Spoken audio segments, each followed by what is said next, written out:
Scandaleux, comment Abdelmajid Tebboune a copié sans vergogne la nouvelle charte marocaine de l'investissement.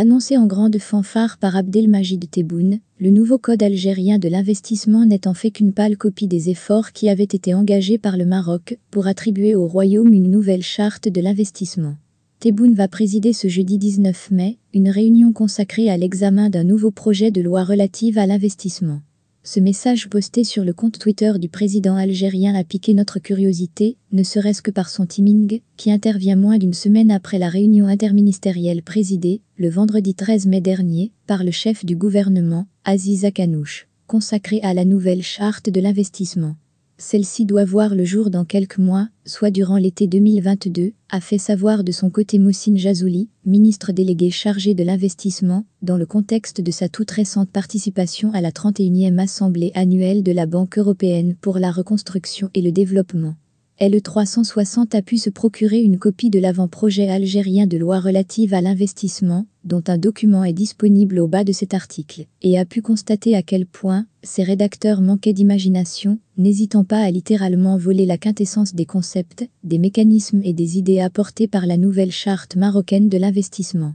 Le système d'incitation y est ainsi quasiment repris à l'identique, un régime des secteurs, un régime de zones, un régime des investissements stratégiques qui rappelle le dispositif stratégique marocain. Dans ce document de 14 pages synthétisant le nouveau code algérien, le rôle du Conseil national de l'investissement est élargi pour dupliquer l'expérience marocaine de la Commission des investissements. L'Agence nationale de développement de l'investissement, créée en Algérie en 2001, est ainsi renommée Agence algérienne de promotion de l'investissement, pour ajouter au rôle de guichet unique celui de promouvoir les investissements, devenant ainsi l'exact miroir de l'Agence marocaine de développement de l'investissement et des exportations. Le renforcement des acteurs des guichets uniques décentralisés est renforcé pour délivrer des autorisations, ce qui fait un vrai effet miroir à notre processus de déconcentration. Leur réorganisation en pôle rappelle d'ailleurs les dispositions de la réforme des CRI, engagée par le Royaume dès 2018. Mais copier dans l'urgence des modalités techniques ne permet pas de s'approprier la philosophie ambitieuse et audacieuse des artisans de la nouvelle charte marocaine de l'investissement.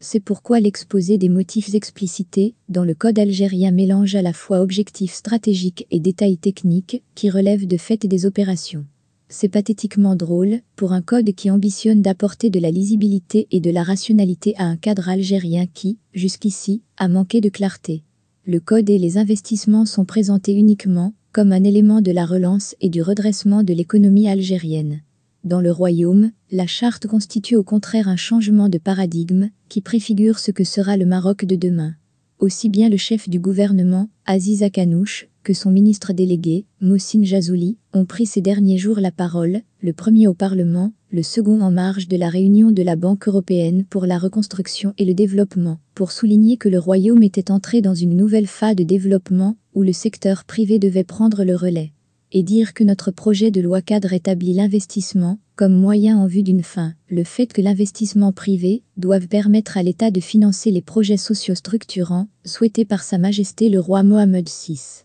Le nouveau code algérien, qui s'inspire maladroitement de la charte marocaine, est symptomatique de deux travers algériens qui ont déjà lourdement pesé sur le développement de ce pays ces dernières décennies, des politiques incohérentes qui se traduisent par l'incapacité d'organiser de véritables transitions économiques. Le Maroc, en revanche, est sur le chemin de la modernité et, sous la conduite éclairée du souverain, le pays se développe avec constance, continuité et stabilité. En dehors du régime territorial, les régimes de soutien algériens suivent une logique essentiellement sectorielle, substitution aux importations, intégration dans les chaînes de valeur, acquisition de technologies, projets industriels, projets de réalisation d'infrastructures socio-économiques.